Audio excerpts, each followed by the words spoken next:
The U.S. Department of Justice has 100,000 employees, and they are all probably shredding documents right about now. The Matt Gaetz pick is pure genius because you get to see the true face of the D.C. Uniparty as GOP traders scream, "We won't confirm him." Just look at all the politicians controlled by the FBI. So be talking about recess On the issue of vetting, though, how critical is it then to have access to what the House Ethics Committee has found in their investigation? I think there should not be any limitation on the Senate Judiciary Committee's investigation, including whatever the House Ethics Committee has generated. So you want to see it? Absolutely. Now, the FBI has turned into a domestic blackmail operation that essentially controls our government. It was supposed to arrest traitors and communists, and now it's run by the traitors and communists. The Tulsi Gabbard pick isn't much different. Both of these nominees know what it's like to be the target of the deep state.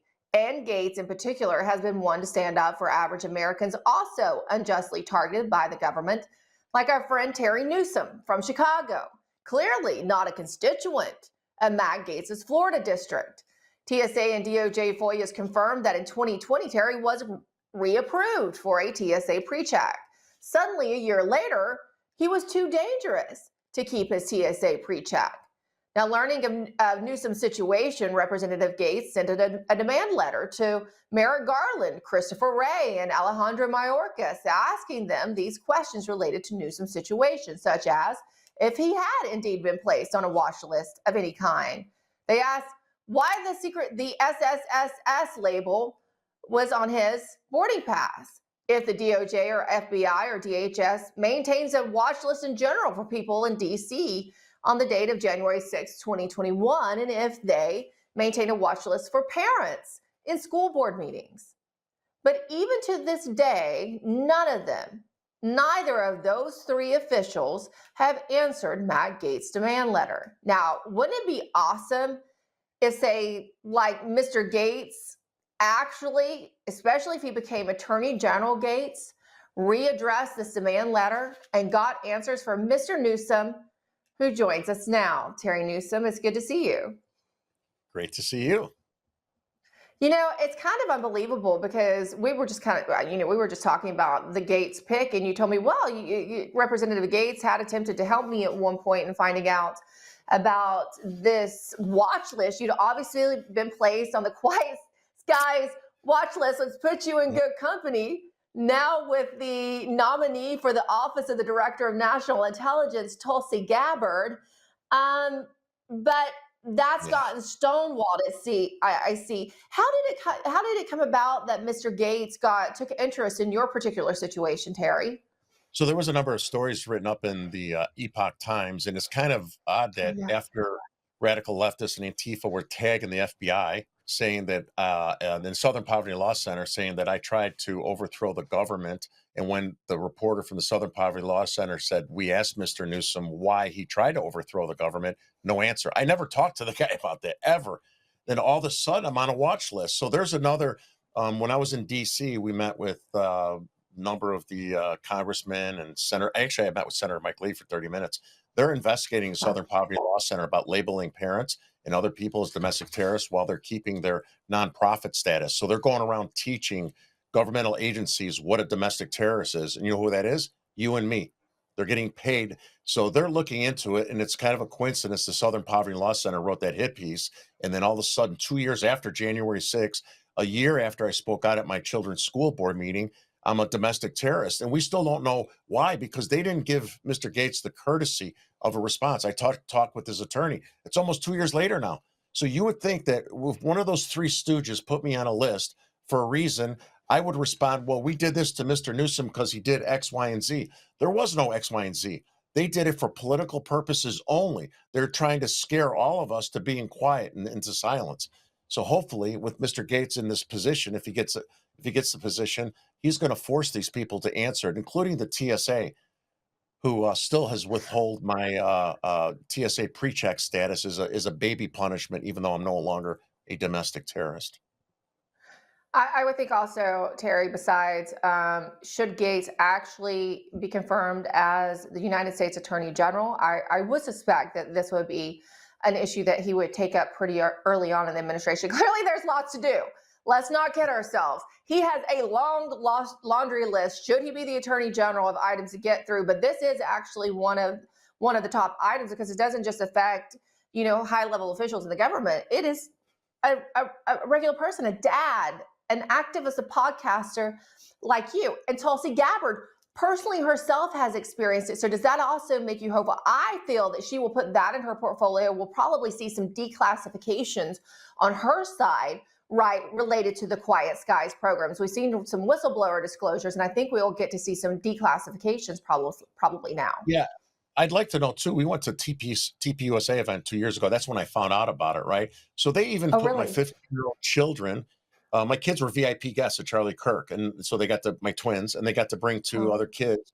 And my wife, my children, even the kids were all Quad-est there and back. So I'd like to know who did that, and then I also like to know equally as well, who had the authority to put me on this list. And then after Matt Gaetz and Congressman Troy Nehlst, I want to give him credit because he was on the Transportation Committee. He sent a letter to the TSA.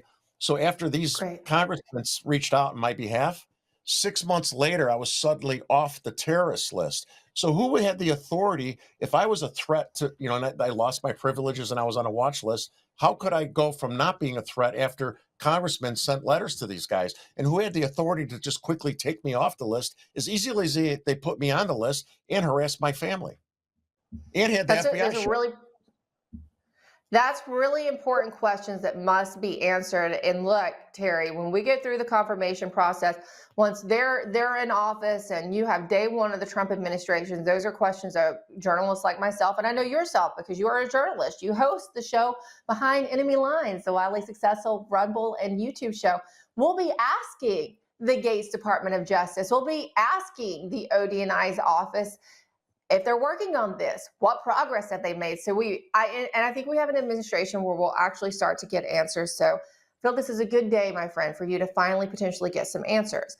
Now, you've got some other kind of answers recently in treatment. So I want to move on to another topic. You've been a very interesting figure lately, Terry Newsome. Let's take a listen to this clip. I learned from my parents what it means to be a community member who's both compassionate and engaged. I've worked in education, in mental health care, and in women's health, and I have seen firsthand how people's lives are impacted when these issues are not prioritized by our leaders. Now that sounds really sweet, doesn't it? I mean, finally, a message of unity from Aurora, Illinois, Director of Innovation and Strategy. I just want to tell our audience, Terry, that video is from 2020, by the way, right? You have flagged it for us. It's good that I would say Aurora, Illinois, near you, has such an open, community leader supporting their constituents, because as this anonymous Facebook user from Aurora, Illinois posted recently, they've been creating a list of businesses in the city that are believed to be Trump-supporting businesses and want the business owners and investors doxxed. Here is an image of the supposed list that our friend, yourself, Terry, managed to discover. You labeled it a Nazi hit list. And I would say, Terry, that you're absolutely right. This does look like a hit list.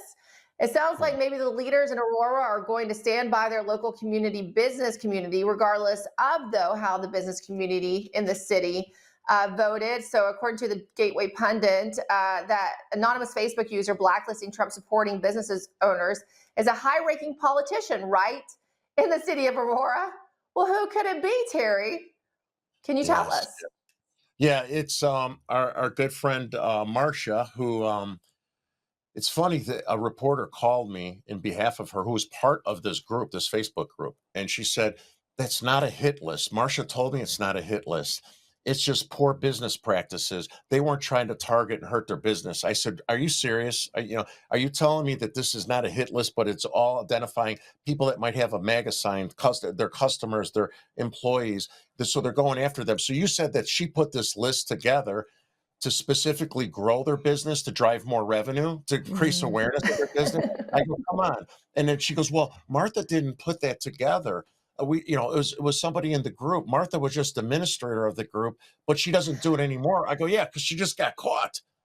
She just got caught. And right? just to let's explain who this is. Martha Paschke, right? We do have her LinkedIn profile. She was that lady that was speaking so eloquently about her love and community and respect for the common dignity of all people. So it's quite ironic, right? No, this is what they do. They project one image, and then behind the scenes, they're playing a game of semantics and trying to label everybody as Nazis and white supremacists and not to work with them. So this is just a different kind of targeting, kind of like the Quiet Skies program we were talking about before, right? Where Democrat politicians are putting labels on their political opponents, be it a regular person or a business, and trying to hurt them in some way. Yeah, she even posted on her, and I might have got that to you too late, on her personal Facebook page, post calling, we voted for hatefulness and stuff. It's like the only hate comes from that side. Yes, there could be bad on both sides, but especially in Illinois, that's why it's called Behind Enemy Lines. There's so many of them. They're full of hate, anger. They're not inclusive, and they're coming out of the woodworks because they're so angry. I mean, I could give you so many different stories of what's going on here. We would never call people out like this. We would never call the boycott a business because they voted for Kamala Harris or Joe Biden. Wouldn't even think of that, right? But then this is supposed to be, now they're all going nuts because we stood up in the community. Thanks to shows like yours, mine, other local ones, newspapers. People were scared to even speak out a few years ago, Emerald, right? Even in defense of people from our side. And so, it's a breath of fresh air. It's not that we're getting aggressive or whatever. We're fed up, and we have the opportunity to call out what's going on here. And it's unfair to go after small businesses. It's hard to survive in an economy like this day and age. Yeah. And then have one of your politicians, as well as an employee for the city of Aurora, to tell people to not go after these businesses because they put up a Trump flag. Don't provide their services to you because they're Trump supporters. Yeah, and I think you were referring to the art teacher, right, and talking about a local teacher calling Trump supporters racist and saying not to go to their businesses, and then she's got herself pictured here with a mask and a goat. So we're calling her the goatest woke lady of all time. Yeah, that's in Glen Ellen. It's not too far from this other location. And they're so woke, and these are wealthy suburbs, just so you know, right? Wealthy, Karen, Democratic nut job women that are freaks, and that's all they do, and that's all they care about. And it's ironic because when I talked to the reporter, I said, wow, I go, it's funny hearing a Democrat get all upset about this. I go, could you imagine if a Republican had a Facebook site for the KKK and targeted Democrats? Oh, you can't call the LGBTQ community that. I go, listen, I said this off the cuff, all right? I don't want to say they're like Nazis, but how about this? What if they're Proud Boys? What if Proud Boy Republicans had a Facebook page that are elected and they targeted businesses? This would be international news. I go, so don't act like you're trying to defend something that this poor woman was innocent and she had nothing to do with this list, or she just happened to run this Facebook page and it wasn't done with ill intent. This was clearly done to try to hurt these people for one thing, because we don't agree with their politics. I'm hoping that we're in a new day, Terry Newsome. I hope that we have someone at the helm at the U.S. Department of Justice that will work with state and local law enforcement to make sure that this kind of discrimination does not occur in our country. I think we're not very far from finding that out, and I'm feeling very, very hopeful. Thank you for sharing both of these stories with us, Terry. I thought it was so perfect on a day that we're talking about, getting the nominee for Attorney General confirmed. We're talking about Tulsi Gabbard's, I think, momentous nomination to the Office of the Director of National Intelligence. And then you had these two very personal stories and examples of why we need great people in those positions, just like we need great people out there in the community like yourself, Terry Newsome, bringing those stories to people every day. And you do so on a regular basis at Behind Enemy Lines. You can find it on as YouTube and Rumble, and you can also find Terry on X at Terry Newsome 357. It's good to see you, my friend. You too. Thank you very much.